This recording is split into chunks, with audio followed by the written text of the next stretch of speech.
ஏங்க எல்லாரும் எப்படி இருக்கிறீங்க? அமெரிக்காவில் Black ஃப்ரைடே டீல் போயிட்டே இருக்குது. எல்லாருக்கும் தெரிஞ்சிருக்கோம். தேங்க்ஸ் கிவிங் டே Black ஃப்ரைடேன்னு சொல்லிட்டு இந்தியாவில் இருக்கிற அமெரிக்கன் ப்ராஜெக்டில் ஒர்க் பண்ணிட்டு இருக்கீங்க அப்படின்னா நியர்லி உங்களுக்கு 1 வீக் லீவ் கண்டிப்பாக விட்டுருப்பாங்க. எல்லாருமே இங்கே ஷாப்பிங் தாங்க போயிட்டுருக்காங்க. எந்த சைடு திரும்பினாலும் ஃப்ரெண்ட்ஸை கேட்டனா நீ என்ன டீலில் வாங்கியிருக்க, நான் என்ன டீலில் வாங்கியிருக்கேங்கிற மாதிரி தான் டிஸ்கஷன்லாம் போயிட்டுருக்கு. அமெரிக்காவை பொறுத்த வரைக்கும் எலக்ட்ரானிக் ஐட்டம்ஸ்லாம் ரொம்ப சீப்பான ப்ரைஸ்க்கே கொடுப்பாங்க.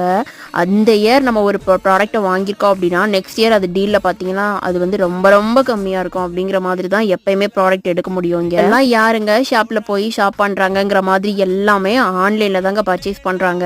அமேசான்லேயே நிறைய Black ஃப்ரைடே டீல்ஸ்லாம் போட்டிருக்காங்க அப்படிங்கிற மாதிரி என் ஃப்ரெண்ட்ஸ்லாம் சொன்னாங்க. இந்த இயருக்கு நானும் ஹஸ்பண்டும் யோசிச்சு வச்சிருந்த ஒன்று வேக்கம் தாங்க.